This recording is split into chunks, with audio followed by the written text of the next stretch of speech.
ओम नमः शिवाय, ओम नमः शिवाय, ओम नमः शिवाय। ओम भूर्भुवः स्वः तत्सवितुर्वरेण्यं भर्गो देवस्य धीमहि धियो यो न प्रचोदयात्। ओम भूर्भुवः स्वः तत्सवितुर्वरेण्यं भर्गो देवस्य धीमहि धियो यो न प्रचोदयात्। ओम भूर्भुवः स्वः तत्सवितुर्वरेण्यं भर्गो देवस्य धीमहि धियो यो न प्रचोदयात्। ओम नमः शिवाय, ओम नमः शिवाय, ओम नमः शिवाय। इस प्रकार से संगत जी हम जो है कोटि रुद्र संहिता में जो है भगवान शिव के 12 ज्योतिर्लिंगों के 12 का जो है वर्णन कर रहे थे। तो आज हम जो है आज की कथा है वैद्यनाथेश्वर ज्योतिर्लिंग के प्राकट्य की कथा तथा महिमा। अब सूत जी कहते हैं कि अब मैं वैद्यनाथेश्वर ज्योतिर्लिंग का पापहारी महात्म्य बताऊंगा। सुनो, राक्षस राज रावण जो बड़ा अभिमानी और अपने अहंकार को प्रकट करने वाला था, उत्तम पर्वत कैलाश पर भक्ति भाव से भगवान शिव की आराधना कर रहा था। कुछ काल तक आराधना करने पर जब महादेव जी प्रसन्न नहीं हुए, तब वह शिव की प्रसन्नता के लिए दूसरा तप करने लगा। कुल सत्य कुल नंदन श्रीमान रावण ने सिद्धि के स्थानभूत हिमालय पर्वत से दक्षिण वृक्षों के भरे हुए वन में पृथ्वी पर एक बहुत बड़ा गड्ढा खोदकर उसमें अग्नि की स्थापना की और उसके पास ही भगवान शिव को स्थापित करके हवन करना शुरू कर दिया। अब ग्रीष्म ऋतु में वह 5 अग्नियों के बीच में बैठता और वर्षा ऋतु में खुले मैदान में चबूतरे पर सोता और शीतकाल में जल के अंदर खड़ा रहता था। इस तरह 3 प्रकार से उसकी तपस्या चलती थी। इस रीति से रावण ने बहुत तप किया, तो भी वो दुरात्माओं के लिए जिनको रिझाना कठिन है, वे परमात्मा महेश्वर उस पर प्रसन्न नहीं हुए। तब महामनस्वी दैत्यराज रावण ने अपना मस्तक काटकर शंकर जी की पूजा करनी आरंभ किया। विधि पूर्वक शिव की पूजा करके वह अपना एक एक सिर काटता और भगवान को समर्पित करता जाता। इस तरह उसने क्रमशः रावण ने संगत जी अपने 9 सिरों को काट दिया और जब एक ही सिर बाकी रह गया, तब भक्त वत्सल भगवान शंकर संतुष्ट एवं प्रसन्न हो वही उसके सामने प्रकट हो गए।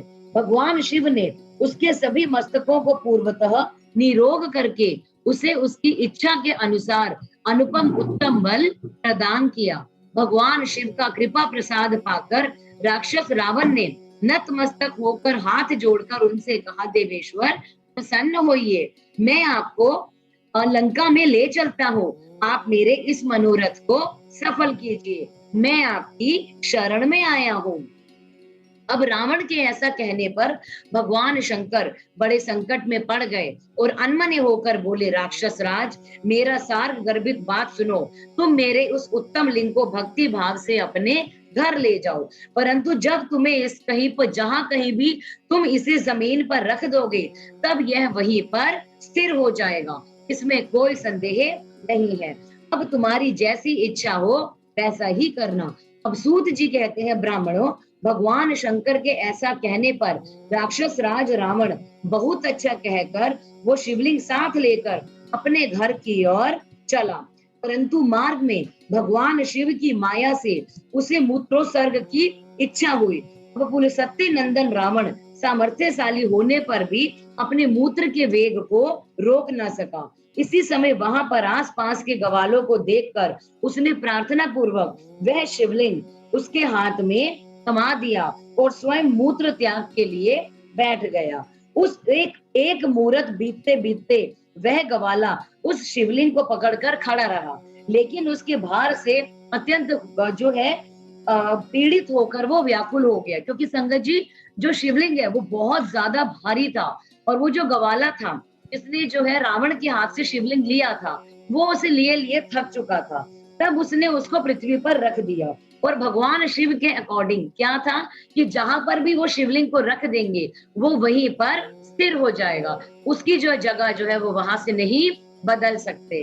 फिर तो वह हीरकम में शिवलिंग वहीं पर स्थित हो गया। वो दर्शन करने मात्र से संपूर्ण अभीष्टों को देने वाला और पाप राशि को हर लेने वाला है। मुने, वही शिवलिंग तीनों लोकों में वैद्य नाथेश्वर के नाम से प्रसिद्ध हुआ, जो सत्पुरुषों के भोग और मोक्ष को देने वाला है।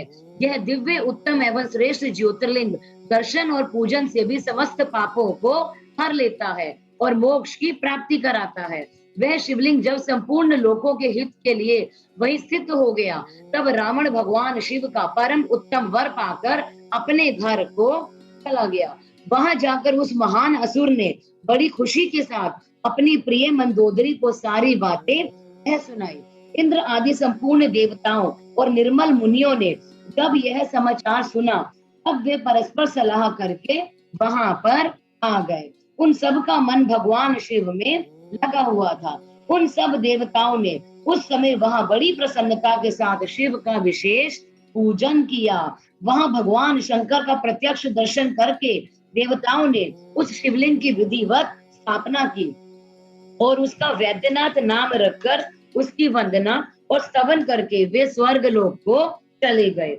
अब ऋषियों ने पूछा, सूत जी, जब वह शिवलिंग वहीं स्थित हो गया तथा रावण अपने घर को चला गया, तब वहां पर कौन सी घटना घटित हुई, ये आप मुझे बताइए। तब सूत जी ने कहा, ब्राह्मणों, भगवान शिव का परम उत्तम वर पाकर महान असुर रावण अपने घर को चला गया।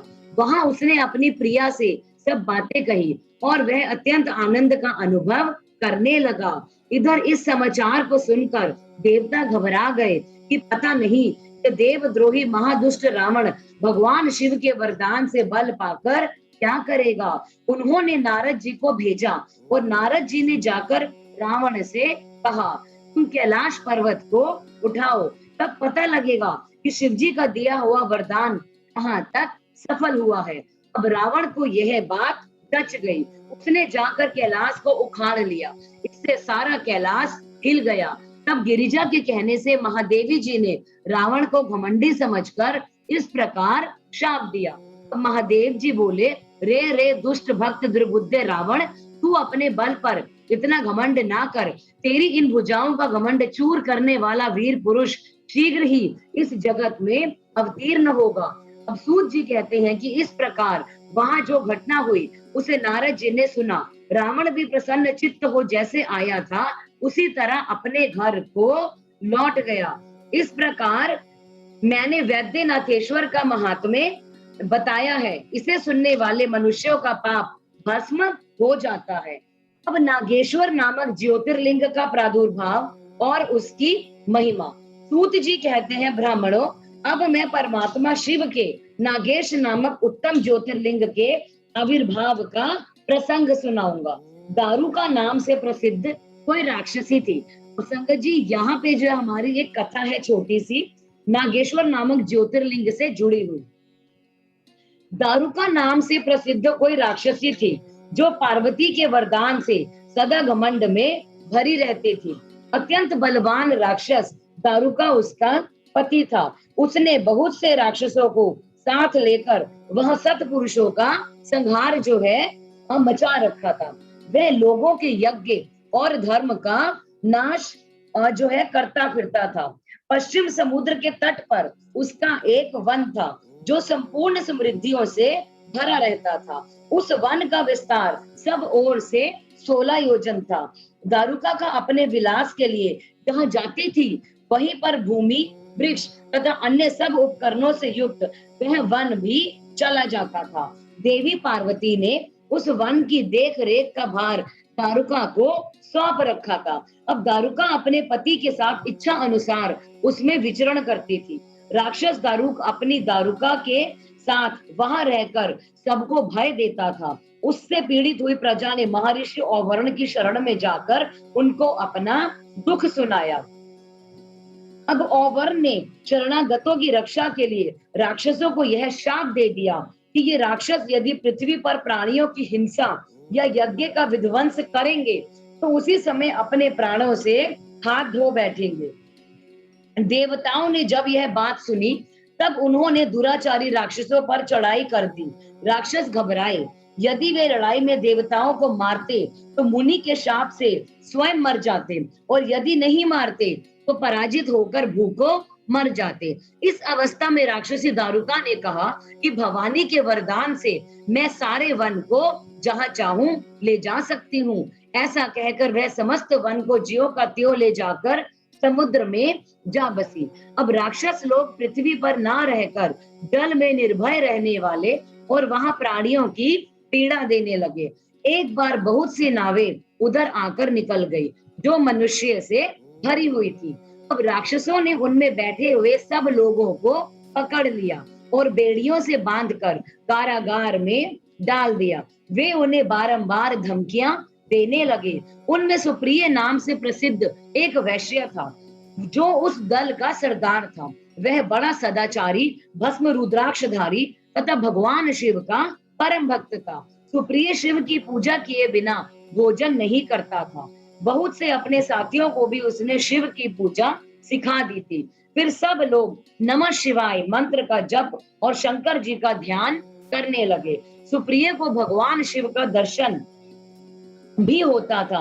दारुक राक्षस को जब इस बात का पता लगा तब उसने आकर सुप्रिय को धमकाया। उसके साथी राक्षस सुप्रिय को मारने दौड़े। उन राक्षसों को आया देख सुप्रिय के नेत्र भय से कातर हो गए। वह बड़े प्रेम से शिव का चिंतन और उनके नामों का जप करने लगा। वैश्यपति ने कहा, देवेश्वर शंकर मेरी रक्षा कीजिए। कल्याणकारी त्रिलोकीनाथ, दुष्ट हंता भक्त वत्सल शिव, हम इस दुष्ट से बचाइए। देव, अब आप ही मेरे सर्वस्व हैं। प्रभु, मैं आपका हूँ, आपके अधीन हूँ और आप ही सदा मेरे जीवन एवं प्राण हैं। अब सूत जी कहते हैं, सुप्रिय के इस प्रकार प्रार्थना करने पर भगवान शंकर एक विवर से निकल पड़े। उनके साथ ही 4 दरवाजों का एक उत्तम मंदिर भी प्रकट हो गया। उसके मध्य भाग में अद्भुत ज्योतिर्मय शिवलिंग प्रकाशित हो रहा था। उसके साथ शिव परिवार के सब लोग विद्यमान थे।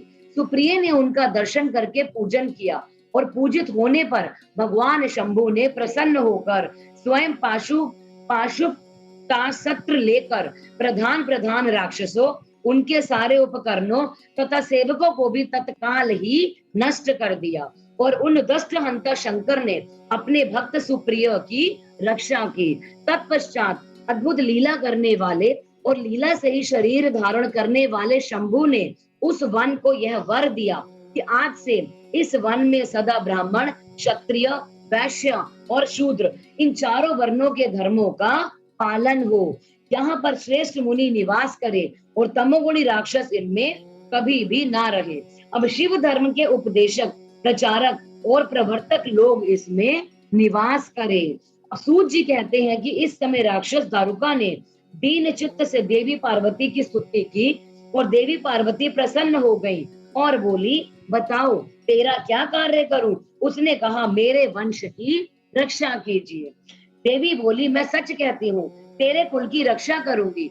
ऐसा कहकर देवी भगवान शिव से बोली, नाथ, आपको यह बात युग के अंत में सच्ची होगी। तो जब तक तामसी सृष्टि भी रहे, ऐसा मेरा विचार है।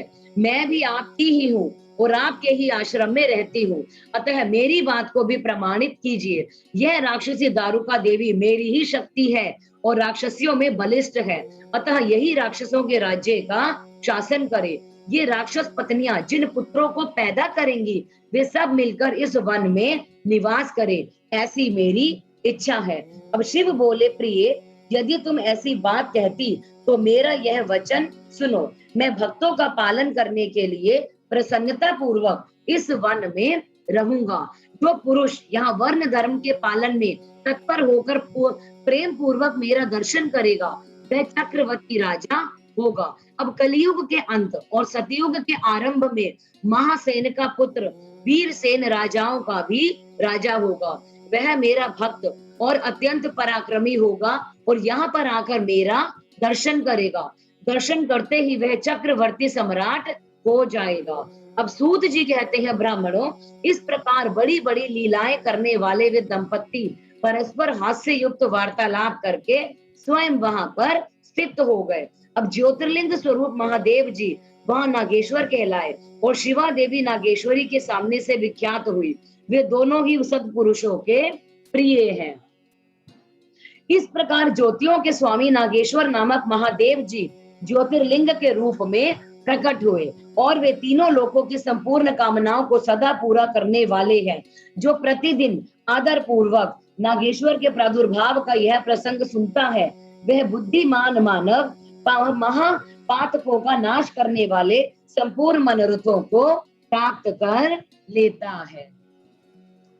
अब रामेश्वर नामक ज्योतिर्लिंग के आविर्भाव तथा महात्म्य का वर्णन। अब जो है संगत जी, रामेश्वर नामक ज्योतिर्लिंग के वर्णन के बारे में हम जानेंगे। सूत जी कहते हैं, ऋषियों, अब मैं तुम्हें यह बता रहा हूँ कि रामेश्वर नामक ज्योतिर्लिंग पहले किस प्रकार प्रकट हुआ। इस प्रसंग को तुम आदर पूर्वक सुनो। भगवान विष्णु के राम अवतार में जब रावण सीता जी को हर कर लंका में ले गया, तब सुग्रीव के साथ 18 पद्दे वानर सेना लेकर श्री राम समुद्र तट पर आए। वहां पर वे विचार करने लगे कि कैसे हम समुद्र को पार करेंगे और किस प्रकार रावण को जीतेंगे। में श्री राम को प्यास लगी, उन्होंने जल मांगा और वानर मीठा जल ले आया। श्री राम ने प्रसन्न होकर वह जल पी लिया। अब जब तक उन्होंने स्मरण हो गया कि मैंने अपने स्वामी भगवान शंकर का दर्शन तो किया ही नहीं, फिर यह जल कैसे ग्रहण कर सकता हूँ, ऐसा कहकर उन्होंने उस जल को नहीं पिया। जल रख देने के बाद रघुनंदन ने पार्थिव पूजन शुरू किया। आवाहन आदि 16 उपचारों को प्रस्तुत करके विधि पूर्वक बड़े प्रेम से शंकर जी की अर्चना की। अब प्रणाम तथा दिव्य स्त्रोतों के द्वारा यत्न पूर्वक शंकर जी को संतुष्ट करके श्री राम ने भक्ति भाव से उनकी प्रार्थना की। अब श्री राम बोले, उत्तम व्रत का पालन करने वाले मेरे स्वामी देव महेश्वर, आपको मेरी सहायता करनी चाहिए। आपके सहयोग के बिना मेरे कार्य की सिद्धि अत्यंत कठिन है। रावण भी आपका ही भक्त है, वह सबके लिए जो है सर्वथा दुर्जय है, परंतु आपके दिए हुए वरदान से वो हमेशा घमंड में भरा रहता है। वह त्रिभुवन विजय महावीर है, इसमें मैं आपका दास हूँ, सर्वथा आपके अधीन रहने वाला हूँ। हे सदाशिव, यह विचार कर आपको मेरे प्रति पक्षपात करना चाहिए।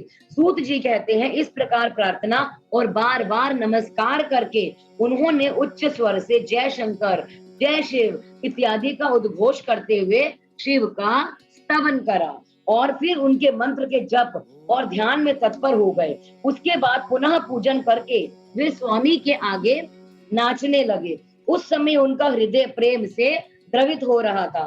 फिर उन्होंने शिव के संतोष के लिए ताल बजाकर अव्यक्त शब्द किया। उस समय भगवान शंकर उन पर बहुत खुश हुए और वे ज्योतिर्मय महेश्वर वामांग भूता पार्वती तथा पार्षद गणों के साथ शास्त्रोक्त निर्मल रूप धारण करके तत्काल वहां पर प्रकट हो गए।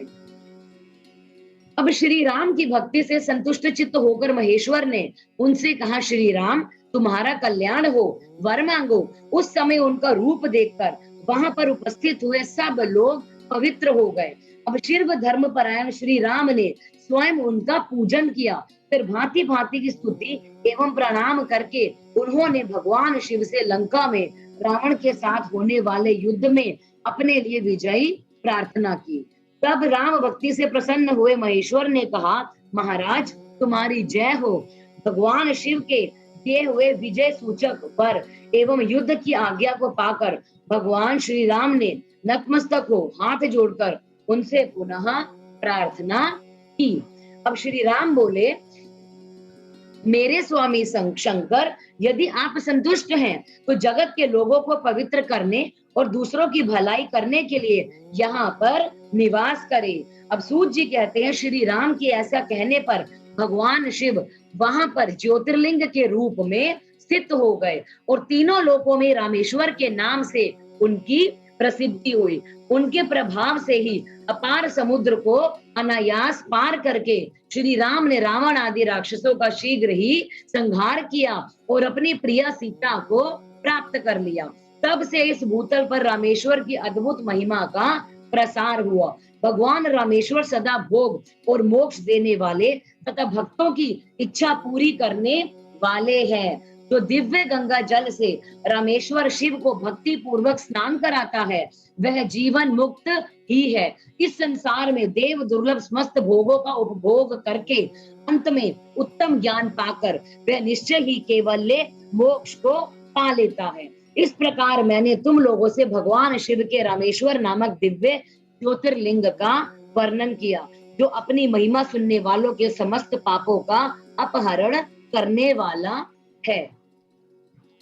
घुष्मा की शिव भक्ति से उसके मरे हुए पुत्र का जीवित होना, घुष्मेश्वर शिव का प्रादुर्भाव और उनकी महिमा का वर्णन। सूत जी कहते हैं कि अब मैं घुष्मेश नामक ज्योतिर्लिंग के प्रादुर्भाव का और उसके महात्म्य का वर्णन करूंगा। हे मुनिवरों, ध्यान देकर सुनो। दक्षिणा दिशा में एक श्रेष्ठ पर्वत है जिसका नाम देवगिरी है। वह देखने में अद्भुत और नित्य परम शोभा से संपन्न है। उसी के निकट कोई भरद्वाज कुल में उत्पन्न सुधर्मा नामक ब्रह्मवेत्ता ब्राह्मण रहते थे। उनकी प्रिय पत्नी का नाम सुदेहा था। वह सदा शिव धर्म के पालन में लगी रहती थी, घर के काम काज में कुशल थी और सदा पति की सेवा में लगी रहती थी। द्विज श्रेष्ठ सुधर्मा भी देवताओं और अतिथियों के पूजक थे। वे वर्ण वंडित मार्ग पर चलते और नित्य अग्निहोत्र किया करते थे। तीनों काल की संध्या करने से उनकी कांति सूर्य के समान उद्दीप्त थी और वे वेद शास्त्र के मर्मज्ञ थे और शिष्यों को पढ़ाया करते थे। अब धनवान होने के साथ ही बड़े जो है दाता थे। सौजन्य आदि सद्गुणों के भाजन थे। शिव संबंधी पूजन आदि कार्य में ही सदा लगे रहते थे। वे स्वयं तो शिव भक्त थे ही तथा साथ में शिव भक्तों से बड़ा प्रेम रखते थे। शिव भक्तों को बहुत प्रिय थे। यह सब कुछ होने पर भी उनके कोई पुत्र नहीं था। इससे ब्राह्मण को तो दुख नहीं होता था, परंतु उनकी पत्नी को बड़ा दुख होता था। पड़ोसी और दूसरे लोग भी उसे ताना मारते थे। वह पति से बार बार पुत्र के लिए प्रार्थना करती थी। पति उसको ज्ञान का उपदेश देकर समझाते थे, परंतु उसका मन नहीं मानता था। अंतोगत्वा ब्राह्मण ने कुछ उपाय भी किया, परंतु वह सफल नहीं हुआ। तब ब्राह्मणी ने अत्यंत दुखी हो बहुत हठ करके अपनी बहन घुष्मा से पति का दूसरा विवाह करवा दिया। तो जो उसकी बहन जो थी घुष्मा, उसका विवाह अपने पति से करवा दिया।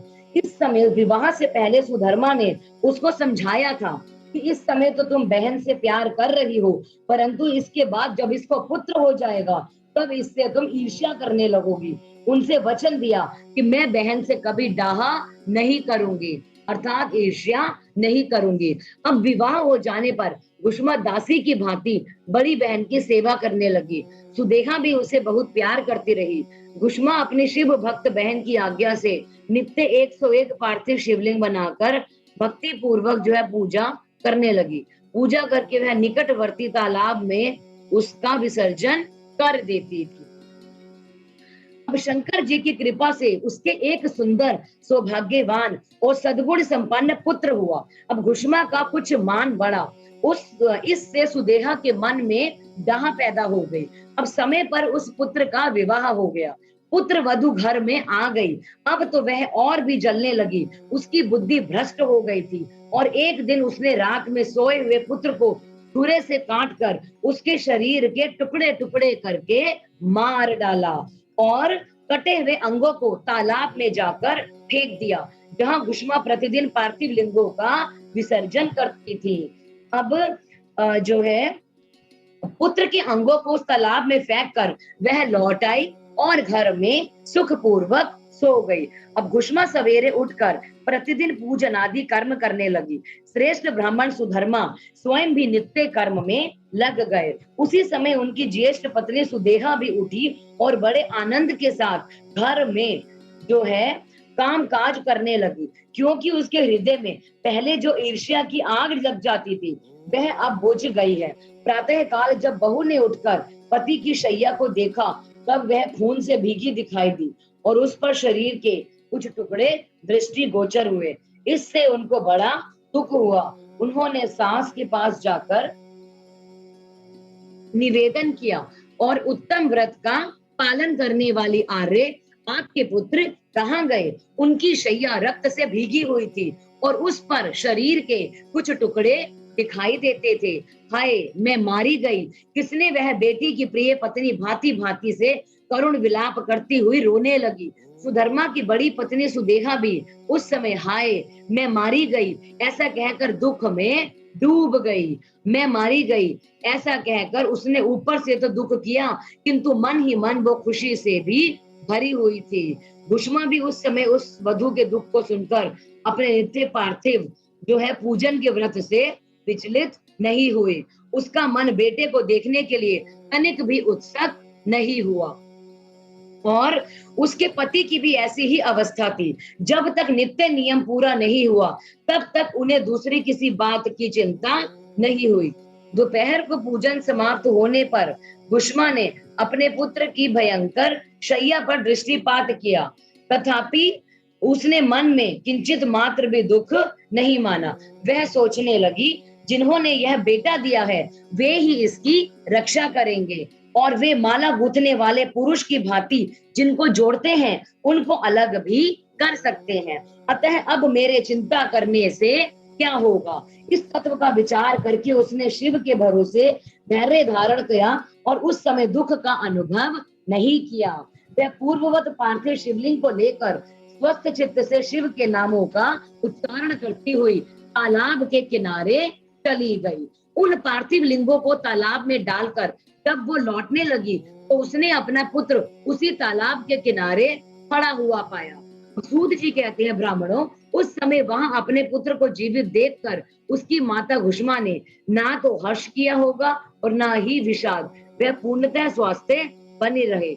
इसी समय उस पर संतुष्ट हुए ज्योति स्वरूप महेश्वर शिव शीघ्र सामने प्रकट हो गए। भगवान शिव बोले, सुमुखी, मैं तुम पर प्रसन्न हूँ, वर मांगो। तेरा दुष्टी सौत ने इस बच्चे को मार डाला था, अतः मैं इस त्रिशूल से मारूंगा। सूत जी कहते हैं कि तुम घुष्मा ने शिव को प्रणाम करके उस समय यह वर मांगा, नाथ, यह सुदेहा मेरी बड़ी बहन है, अतः आपको इसकी रक्षा करनी चाहिए। अब शिव बोले, इसने तो बड़ा भारी उपकार किया है, तुम उस पर उपकार क्यों करती हो? दुष्ट कर्म करने वाली सुदेहा तो मार डालने के ही योग्य है। अब घुष्मा ने कहा, देव, आपके दर्शन मात्र से पातक नहीं ठहरता। उस समय आपका दर्शन करके उसको पाप भस्म हो जाए। तो जो अपकार करने वालों पर उपकार करता है उसके दर्शन मात्र से पाप बहुत दूर हो जाए।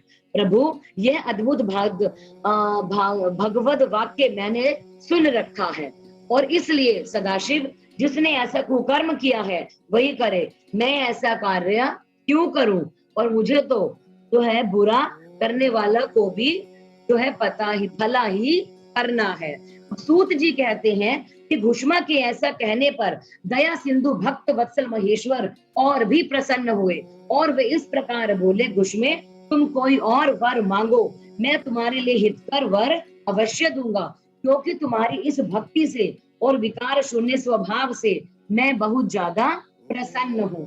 भगवान शिव की बात सुनकर घुष्मा बोली, प्रभु, यदि आप वर देना चाहते हैं तो लोगों की रक्षा के लिए सदा यहाँ पर निवास कीजिए और मेरे नाम से ही आपकी ख्याति हो। तब महेश्वर शिव ने अत्यंत प्रसन्न होकर कहा, मैं तुम्हारे ही नाम से घुष्मेश्वर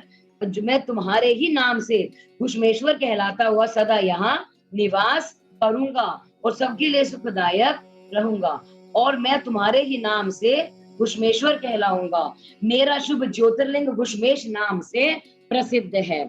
अब यह सरोवर शिवलिंगों का आलय हो जाए और इसलिए इसकी तीनों लोकों में शिवालय नाम से प्रसिद्धि हो। यह सरोवर सदा दर्शन मात्र से संपूर्ण अभीष्टों को देने वाला है। सुव्रते, तुम्हारे वंश में होने वाली 101 पीढ़ियों तक एक ऐसे ही श्रेष्ठ पुत्र उत्पन्न होंगे, उसमें कोई शक नहीं है। वे सब के सब सुंदरी होंगे, चतुर और विद्वान होंगे, उदार तथा भोग और मोक्ष रूपी फल पाने के अधिकारी होंगे। 101 पीढ़ियों तक सभी पुत्र गुणों के बड़े चढ़े होंगे। तुम्हारे वंश का ऐसा विस्तार बड़ा शोभादायक होगा। ऐसा कहकर भगवान शिव वहां ज्योतिर्लिंग के रूप में स्थित हो गए। उनकी घुष्मेश नामक से प्रसिद्धि हुई और उस सरोवर का नाम शिवालय पड़ गया। सुधर्मा, भुष्मा और सुदेहा तीनों ने आकर तत्काल ही उस शिवलिंग की 101 दक्षिणा वर्त परिक्रमा की, पूजा करके परस्पर मिलन कर मन का मैल दूर करके वे सब वहां बड़े सुख का अनुभव करने लगे। पुत्र को जीवित देखकर सुदेहा बड़ी लज्जित हुई और उसके पति और भुष्मा के क्षमा प्रार्थना करके उसने अपने पाप के निवारण के लिए प्रायश्चित किया। अब मुनीश्वरों, इस प्रकार वह घुष्मेश्वर लिंग प्रकट हुआ। उसका दर्शन और पूजन करने से सदा सुख की वृद्धि होती है। ब्राह्मणों, इस तरह मैंने तुमसे 12 ज्योतिर्लिंगों की महिमा बता दी है। ये सभी लिंग संपूर्ण कामनाओं के पूरक तथा भोग और मोक्ष देने वाले हैं। तो इन ज्योतिर्लिंगों की कथा को पढ़ता है या सुनता है, वह सब पापों से मुक्त हो जाता है तथा भोग और मोक्ष पाता है। द्वादश ज्योतिर्लिंगों के महात्म्य की समाप्ति। इस प्रकार से संगत जी, हमने कोटि रुद्र संहिता में जो है ज्योतिर्लिंगों के जो है वर्ण महात्माएं के समाप्ति के बारे में जो है हमारी उसकी समाप्ति हुई। आगे जो है अध्याय भगवान शंकर जी की आराधना से भगवान विष्णु को सुदर्शन चक्र की प्राप्ति तथा उसके द्वारा दैत्यों को संहार। अब भगवान जो विष्णु है उन्हें सुदर्शन चक्र संगत जी किस प्रकार से मिला था, हम ये जानेंगे। अब व्यास जी कहते हैं, सूत का यह वचन सुनकर उन मुनीश्वरों ने उनकी भूरी भूरी प्रशंसा करके लोकहित की कामना से इस प्रकार कहा। ऋषि बोले, सूत जी आप सब जानते हैं, इसलिए हम आपसे पूछते हैं, प्रभु हरीश्वर लिंग की महिमा का वर्णन कीजिए। तात हमने पहले से सुन रखा है कि भगवान विष्णु ने शिव की आराधना से सुदर्शन चक्र को प्राप्त किया था। उस कथा पर भी तुम विशेष रूप से प्रकाश डालो। सूत जी कहते हैं, मुनिवरों हरीश्वर लिंग की शुभ कथा सुनो। भगवान विष्णु ने पूर्व काल में हरीश्वर शिव से ही सुदर्शन चक्र प्राप्त किया था। एक समय की बात है, दैत्य अत्यंत प्रबल होकर लोगों को पीड़ा देने और धर्म का लोप करने लगे। उन महाबली और पराक्रमी दैत्यों से पीड़ित हो देवताओं ने देव रक्षक भगवान विष्णु से अपना सारा दुख कहा। तब श्री हरि कैलाश पर जाकर भगवान शिव की विधि पूर्वक आराधना करने लगे। वे 1000 नामों से शिव की स्तुति करते तथा प्रत्येक नाम पर एक कमल चढ़ाते थे। तब भगवान शंकर ने विष्णु के भक्ति भाव की प्रतीक्षा करने के लिए उनके लाए हुए 1000 कमलों में से एक को छिपा दिया। अब शिव की माया के कारण घटित हुई इस अद्भुत घटना का भगवान विष्णु को पता नहीं लगा। उन्होंने एक फूल कम जानकर उसकी खोज शुरू कर दी। दृढ़ता पूर्वक उत्तम व्रत का पालन करने वाले श्री हरि ने भगवान शिव की प्रसन्नता के लिए उसे एक फूल की प्राप्ति के उद्देश्य से सारी पृथ्वी पर भ्रमण किया, परंतु कहीं पर भी उन्हें वह फूल नहीं दिखाई पड़ा।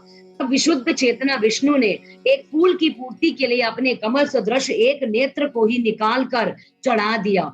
यह देखकर सबका दुख दूर करने वाले भगवान शंकर बड़े खुश हुए और वही उनके सामने प्रकट हो गए और वे श्री हरि से बोले कि हरे, मैं तुम पर बहुत प्रसन्न हूँ, तुम इच्छा अनुसार वर मांगो, मैं तुम्हें मनोवांछित फल दूंगा, जो है वस्तु दूंगा।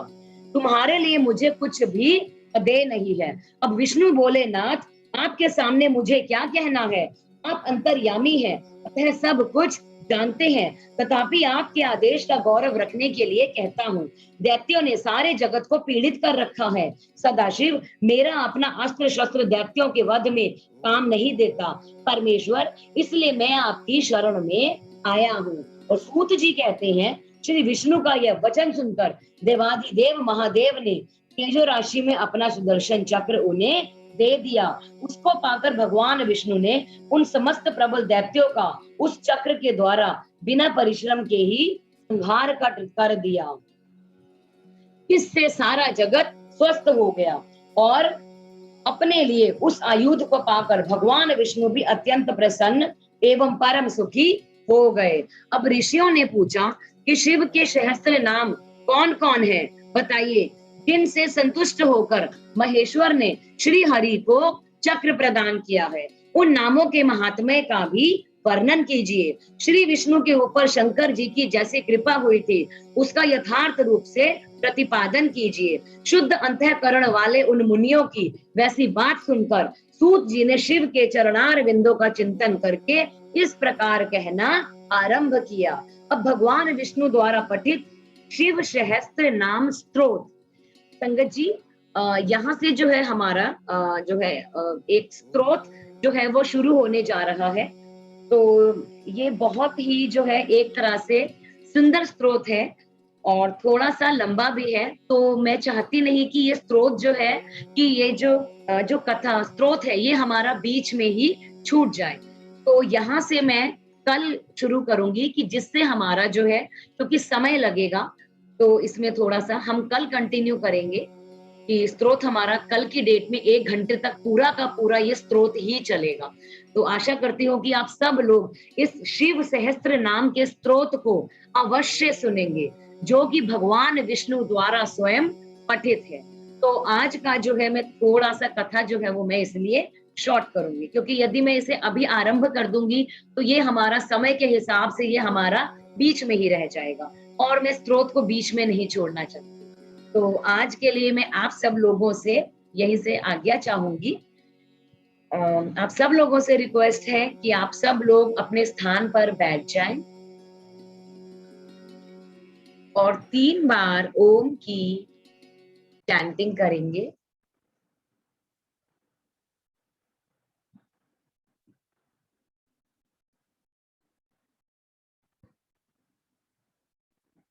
ओम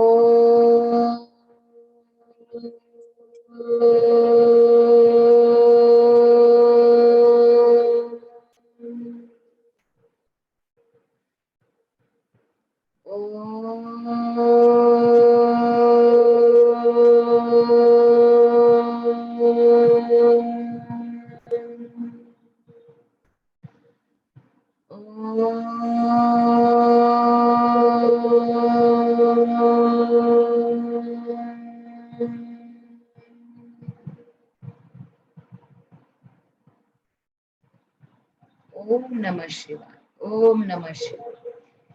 भगवान से जो है सबसे पहले हम शुक्राना करेंगे कि उन्होंने हमें सौभाग्य दिया इसे पढ़ने का और आप सब लोगों से बहुत बहुत क्षमा और प्रभु से जो भी उच्चारण के वक्त जो भी गलती हुई उसके लिए क्षमा।